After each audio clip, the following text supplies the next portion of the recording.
학습을 위해서는 먼저 귀를 뚫어야 하고요. 한마디로 단어에 익숙해야 한다는 말입니다. 단어에 우리가 익숙하기 위해서는 반복밖에는 답이 없습니다. 우리가 학원 가서 한 번 들으면 알 것 같은데 돌아서서 지으면 하나도 생각이 나지 않죠. 그 이유는 반복을 하지 않아서입니다. 반복해서 용어가 귀에 익숙해지면은 그 다음부터 학습이 시작되는 겁니다. 모든 강의는 무료입니다. 다만 구독과 좋아요 꼭 좀 부탁드리겠습니다. 이 채널을 지속하는 힘이 됩니다. 먼저 교육의 개념 보겠습니다. 교육의 개념이라는 것은 교육에 관한 여러 관념 중에서 공통된 요소를 종합해서 일반화시킨 관념을 교육의 개념이라고 하죠. 교육의 개념, 어원을 보겠습니다. 교육의 어원에는 두 가지, 서양의 어원과 동양의 어원이 있죠. 이 교육이라는 것이 인간의 가치를 높이고자 하는 행위나 그 과정을 말합니다. 따라서 교육이라는 말이 우리가 어떻게 생겨났는지 알아봐야겠죠. 먼저 서양에서는요, education, educare와 educo의 합성어죠. educare는 밖으로, educo는 꺼내다. 합해서 education이 되는 것입니다. 이미 잠재되어 있는 것을 밖으로 꺼내어 키워준다. 이게 바로 education의 의미이죠. 페다고지가 있는데요. 페다고지는 그리스어인 페다고고스에서 유래가 되었고요. 페이도스 그리고 아고고스, 이게 합해진 게 페다고지가 되는 것입니다. 페이도스는 어린이, 그리고 아고고스는 이끈다라는 말이죠. 이게 합해져서 페다고지. 따라서 이 페다고지는 문화유산들을 학습자가 습득하도록 어린이를 이끌어간다. 그러한 의미를 담고 있습니다. 그럼 동양에서는 어떤 말이 있을까요? 가르칠 교와 기를 육자를 쓰게 됐죠. 그래서 교육. 여기서 말하는 교, 가르칠 교는 매를 가지고 아이들을 길들인다. 이는 곧 전통문화와 풍습, 언어를 우리가 전수해 준다는 그런 의미를 갖고 있습니다. 따라서 가르치는 사람이 주도해서 배우는 사람을 이끌어간다. 이런 의미인 것이죠. 기를 육자는요, 갓 태어난 아이를 살찌운다라는 그런 뜻이고요. 타고난 성품을 바르게 자랄 수 있도록 육성을 한다는 그런 의미를 갖고 있습니다. 사랑과 관심으로 배우는 자의 속성을 잘 길러준다. 그런 의미이죠. 결국 이 동양의 어원과 서양의 어원, 이는 모두 교육이라는 것이 조형과 성장의 의미를 갖고 있다고 보는 것입니다. 따라서 결론은 두 가지죠. 조형과 성장. 이 조형이라는 것은 성숙자가 미성숙자를 가치 있는 상태로 만들어서 형성해 나간다. 그런 의미이고요. 성장은 성숙자가 미성숙자의 잠재 가능성을 개발을 하고 그 다음에 성장할 수 있도록 도와주는 것이죠. 따라서 교육이라는 것이 조형과 성장의 의미를 갖고 있다. 이 두 가지 꼭 기억해 주시기 바랍니다. 교육의 정의 방식 다섯 가지 유형입니다. 첫 번째, 조작적 정의입니다. 조작적 정의는 교육이라는 정의를 과학적으로 정의하는 방식입니다. 교육을 정의하기 위해서, 즉 분명히 개념을 밝히기 위해서 교육 활동의 요소와 그것이 작용하는 과정을 실제 관찰할 수 있는 형태로 정의하는 것입니다. 대표적인 예로 정범모 선생님께서 인간 행동의 계획적인 변화이다라고 규정을 했습니다. 계획적으로 변화를 하기 위해서 의도를 가지고 실제로 변화가 가능하다는 이 정의의 방식이기 때문에 조작적 정의라고 하는 것입니다. 두 번째로 약정적 정의입니다. 약정적 정의란 말은 우리가 정한 약속을 말하는 것이죠. 우리 정의를 이것이라고 말하자, 이렇게 약정적으로 규정하면 혼란이 없겠죠. 교육이라는 개념에 대한 합의가 어려워서 논의가 불가피할 때 편리성을 위해서 우리가 사용하는 것입니다. 의사소통을 위해서는 어떤 개념들에 대한 명확한 기준이나 약속이 있어야겠죠. 그래서 우리가 약속을 하는 것입니다. 우리가 의사소통을 하기 위해서는 어떤 개념들에 대한 명확한 기준이나 약속이 있어야겠죠. 그래서 약속을 하는 것입니다. 예를 들어서 스파르타식 교육은 교육인가 아닌가 할 때 강제적이고 주입하고 훈련하는 것은 교육이 아니다 라고 약정을 했을 때 스파르타식 교육은 교육이 아니게 되는 것입니다. 다음 세 번째, 기술적 정의입니다. 이 기술적 정의는 서술적 정의라고도 합니다. 이 기술적 정의는 가능한 한 가치 판단을 배제하고 중립적인 태도로 객관적으로 규정하는 방식을 말합니다. 가령 교육이라는 것이 학교에서 하는 일이다, 가르치고 배우는 일이다 라고 규정하는 것을 예로 들 수 있습니다. 교육을 있는 모습 그대로 객관적이면서 정확하게 파악하는 것에 관심을 두고 있는 것이죠.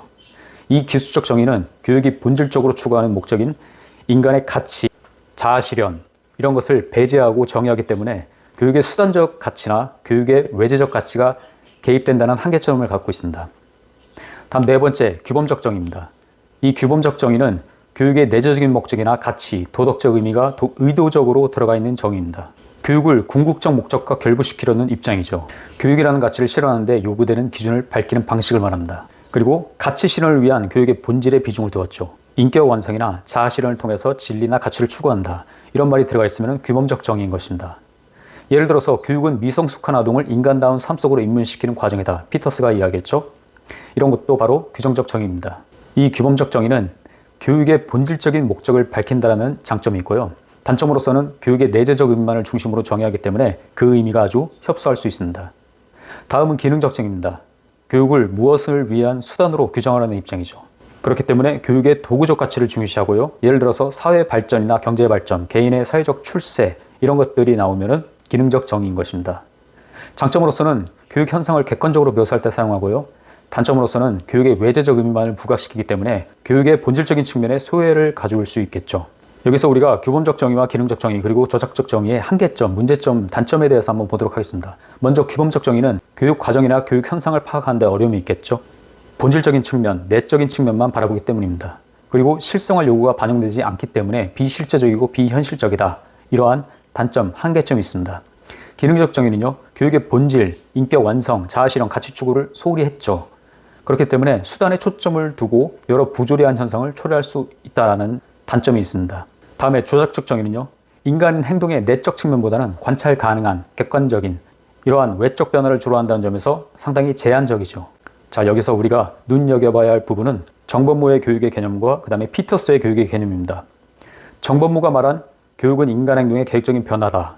이것은 기술적이고 조작적인 정의이고, 피터스는 교육은 미성숙한 아동을 인간다운 삶 속으로 입문시키는 과정이다. 이것은 명확하게 규범적 정의 유형인 것입니다. 모든 강의는 무료입니다. 다만 구독과 좋아요 꼭 좀 부탁드리겠습니다. 이 채널을 지속하는 힘이 됩니다. 다음은 교육의 전제입니다. 교육이라는 것을 우리가 이루기 위해서 먼저 내세우는 것이 교육의 전제라고 보시면 되고요. 세 가지, 인간에 대한 신념과 그 다음에 변화에 대한 신념, 계획에 대한 신념, 이렇게 세 가지가 있는데요. 먼저 인간에 대한 신념, 어떤 것들이 있을까요? 존엄에 대한 믿음, 그리고 주체성에 대한 믿음, 성장 가능성에 대한 믿음이 있습니다. 존엄한다는 것, 모든 인간 자체, 그 자체가 존엄하다는 전제를 두고 있는 것이고, 주체성에 대한 믿음은요, 인간이 자연환경을 극복할 수 있는 그런 주체라는 전제를 두고 있습니다. 성장 가능성에 대한 믿음은 인간의 성장 가능성이 풍부하다는 전제 아래 성립이 되죠. 이러한 교육이라는 것을 이루기 위해서 이 세 가지, 인간에 대한 신념 세 가지를 내세우는 것이고요. 다음 변화에 대한 신념이 있습니다. 변화에 대한 신념이 없다면 교육을 할 필요가 없겠죠. 따라서 교육을 통해서 변화 가능하다는 신념이 있고요. 교육이 인간 행동의 특성을 계획적으로 변화시키는 것이라는 전제를 두고 있습니다. 사회, 국가가 발전하고 자연도 개발하는 것이 가능하다는 것은 인간의 변화 때문에 가능하다. 그렇기 때문에 이 변화에 대한 신념을 갖고 교육을 하는 것이겠죠. 또 한 가지, 계획에 대한 신념이 있습니다. 우리가 명확한 목적을 갖고 교육에 임해야겠죠. 따라서 명확한 목적을 갖고 있어야 되는 그런 신념이고요. 그럼 교육을 통해서 우리가 어떻게 변화시킬 것이고 어떤 방법으로 변화시킬 것인가 하는 계획에 대한 확고한 신념이 필요하겠습니다. 교사가 육성하려는 인간 행동 특성에 대한 명확한 목적의식을 갖고 있어야겠고요. 행동 특성을 변화시키기 위해서 명확한 이론과 그리고 경험적 실증이 뒷받침되어야겠죠. 여기서 잠깐 교육과 훈련은 어떻게 다른지 한번 볼 필요가 있겠습니다. 교육은 가치성과 변화성을 강조하고 있고요.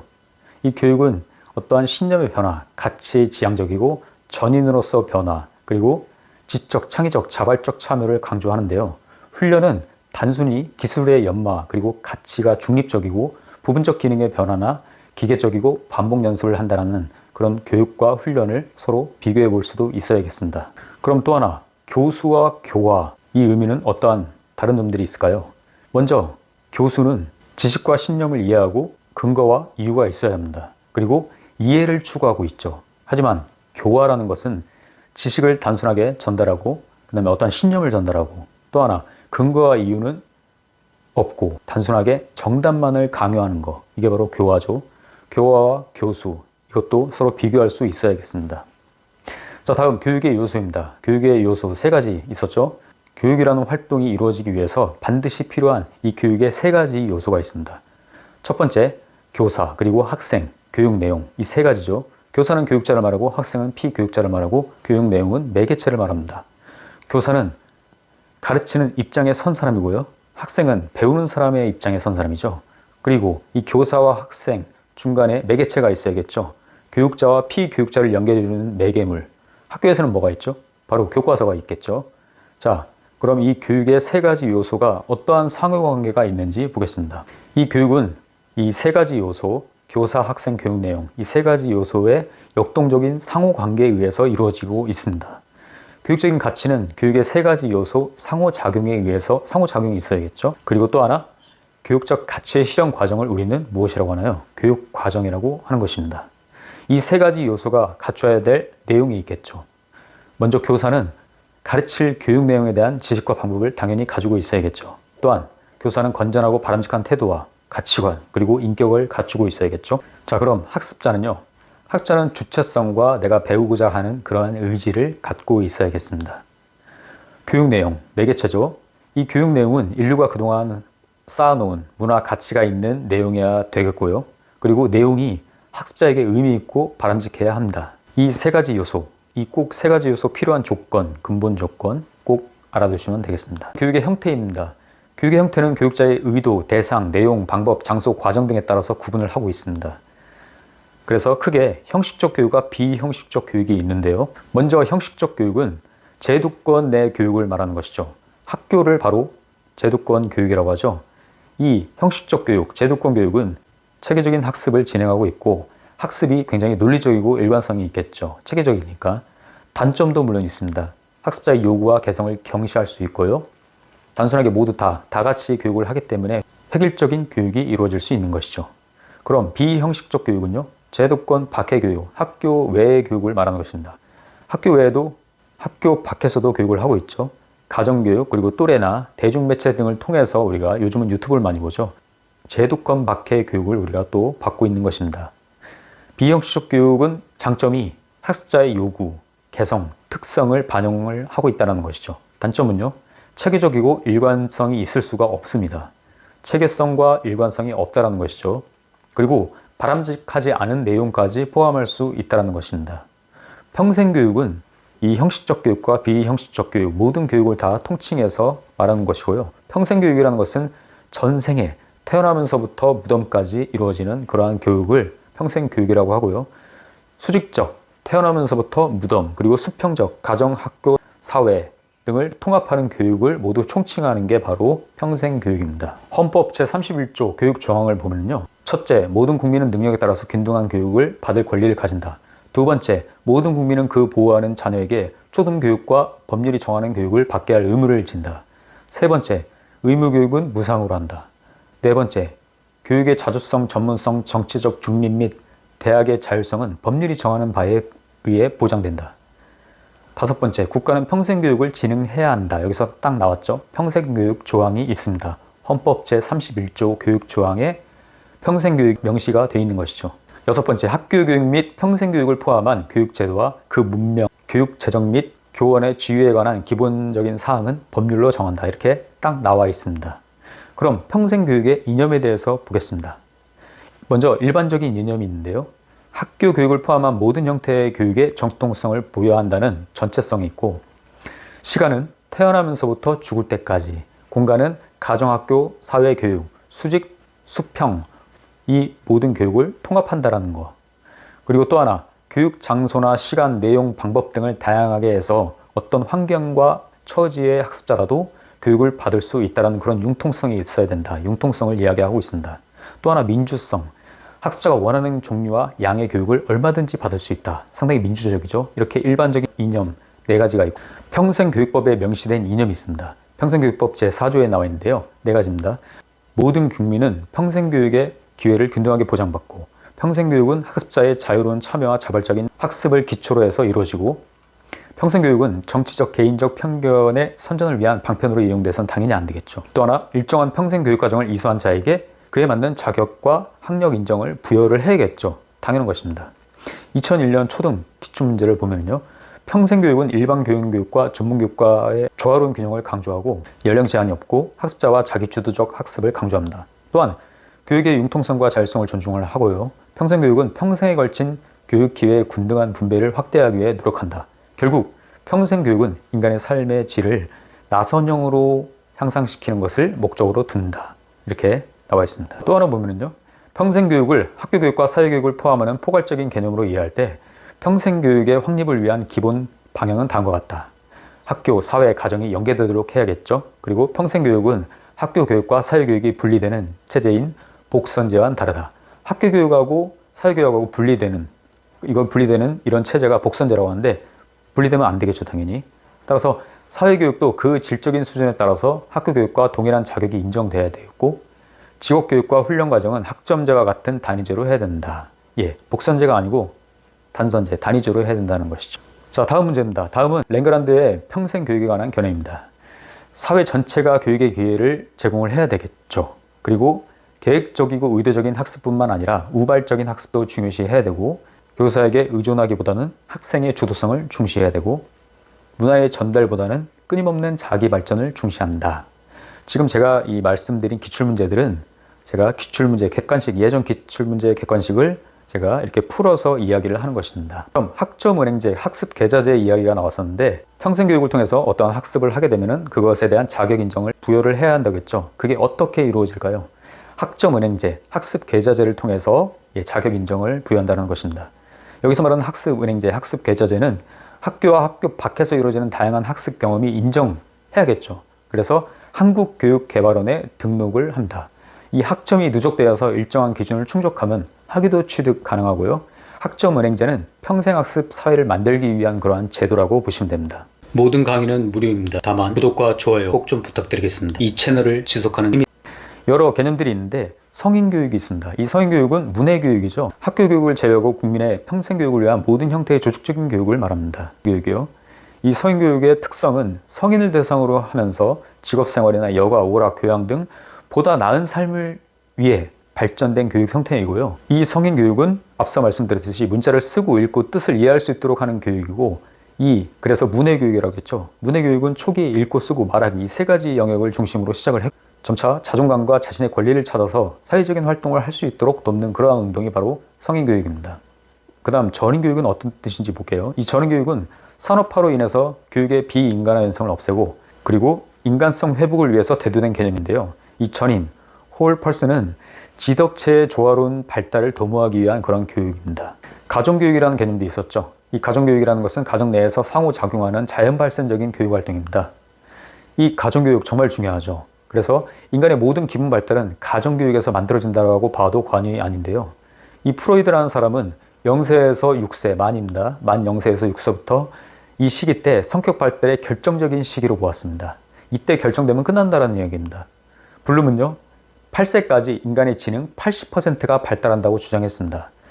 이 말은 곧 어린 시절에 형성된 이러한 성격들은 한번 만들면은 고치기 힘들다, 다시 만들기가 어렵다는 것입니다. 다음 개념 영재교육과 조기교육이 있는데요.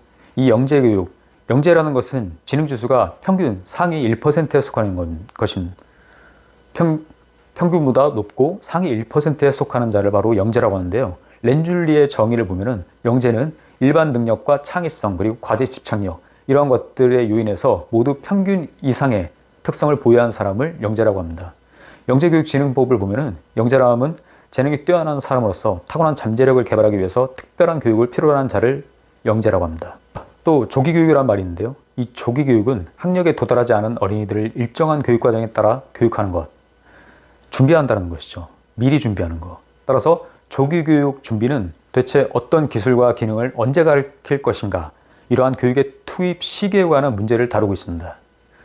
조기교육에 관한 논란, 찬반 입장이 있는데, 먼저 반대 입장에서는요, 아동이 교육을 받을 수 있을 때까지 우리가 기다려야 된다, 성숙할 때까지 기다려야 된다, 이런 입장이고, 찬성하는 입장에서 보면은 생애 초기 조기교육 교육을 통해서 교육을 우리가 촉진해야 된다, 이것은 학습에 의해서 가능하다, 이러한 입장입니다. 다음 특수교육이란 개념인데, 잠깐 보면은요, 신체적, 정신적, 사회적 발달 장애로 인해서 특수한 교육적 요구를 지닌 아동에게 그 요구를 충족시켜주는 적절한 교육을 바로 특수교육이라고 하죠. 이 특수교육의 운영상 특징이 있습니다. 통합교육을 하기도 하고요. 그 다음에 개별화교육, 순회교육, 특수교육기관에서 가르치기도 하고 특수학급을 통해서도 입학이 가능하죠. 이 운영상 특징, 이 통합교육은 장애 유형과 정도에 따라서 차별받지 않고 또래와 함께 교육을 받는 것을 말하고요. 개별화교육은 장애 유형과 장애 특성에 맞게 서비스를 하는 것이죠. 그래서 그것에 맞는 계획을 세우고 수립하고 실천하는 협력교육을 개별화교육이라고 합니다. 순회교육은요, 특수교육 대상자가 있는데 이 특수교육사가 직접 방문해서 실시하는 교육을 순회교육이라고 하고요. 특수교육기관, 특수교육 대상자를 교육하는 특수학교와 특수학급을 아우르는 말이 바로 특수교육기관입니다.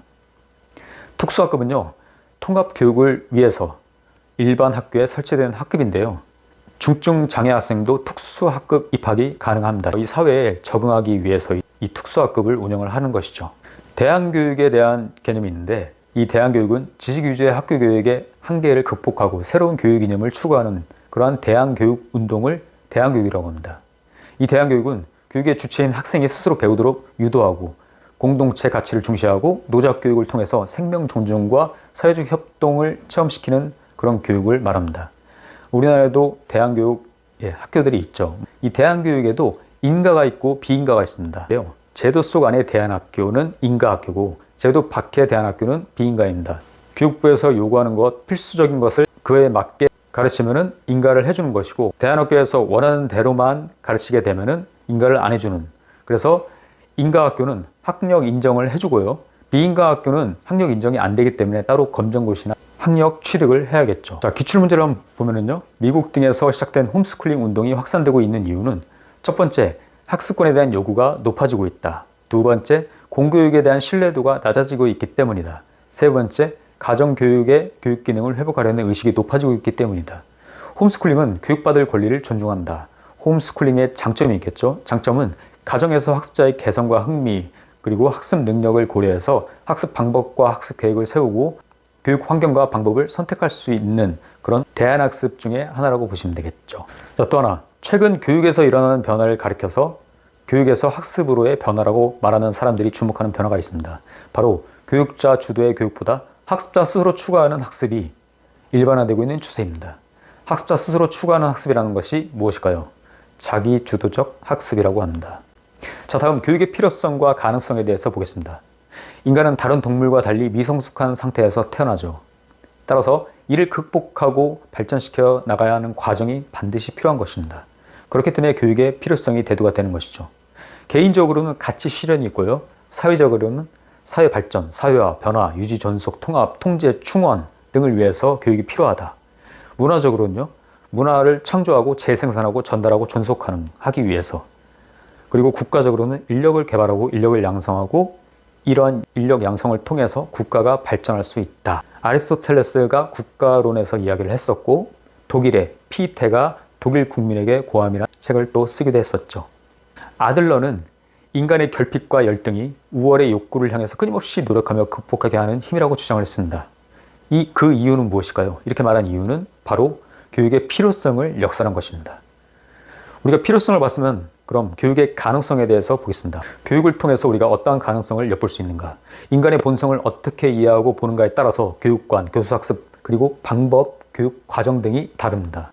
인간의 본성 이야기인데, 인간의 본성은 세 가지로 나눌 수 있습니다. 성선설, 성악설, 중립설. 인간은 착하다, 나쁘다, 아니다, 그렇지 않다, 그냥 중립적이다, 이렇게 보는 세 가지가 있는데, 성선설은요, 기본 전제가 인간은 선하고 착한 마음을 갖고 태어난다. 그렇기 때문에 교육 방법에서는 자율적이고 자연주의적인 교육 방법을 사용해야 한다, 이렇게 보는 것이고요. 성악설에서는요, 기본 전제가 인간은 이기적인 본성을 갖고 태어난다, 악하다. 그렇기 때문에 우리가 가르칠 때 정신과 이성을 둬야 하고 통제적인 교육 방법을 사용해야 된다, 딱 나오는 것이죠. 자, 그럼 중립설은요, 존 로크가 이야기했었죠. 인간은 어떻게 환경을 조성하고 교육하느냐에 따라서 달라진다. 기본 전제가 바로 인간은 자신이 처한 환경에 따라서 달라진다. 어떻게 학습시키는가에 따라서 만들어질 수 있다. 이게 바로 백지설, 로크가 이야기했죠. 중립적으로 인간을 본 것입니다. 2014년 교육학 논술 예시 문제를 보면요, 신은 인간을 선하게 창조했다. 인간이 만물에 간섭하여서 모든 것이 악하게 되었다. 인간은 억지로 논에서 과수를 키우려고 하고 사과나무에서 배를 얻으려고 한다. 인간은 기후, 장소, 자연을 생각하지 않고 뒤섞어서 버린다.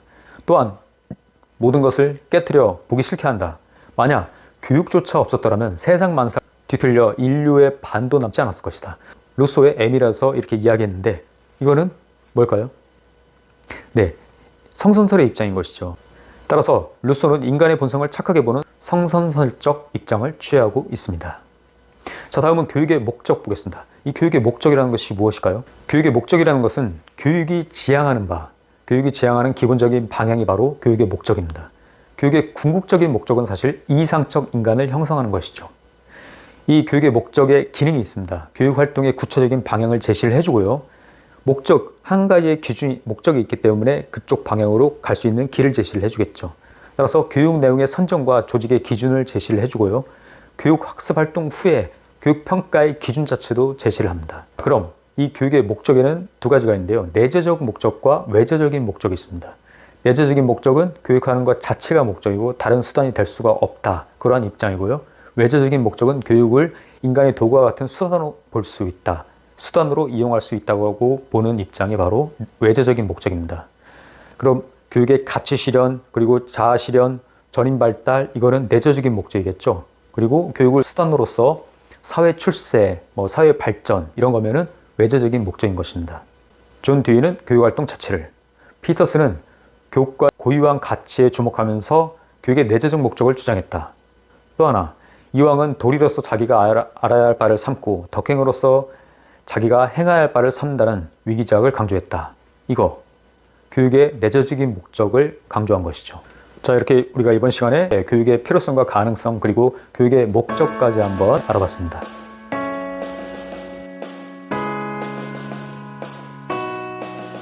It's the wrong time to surrender. Let me out.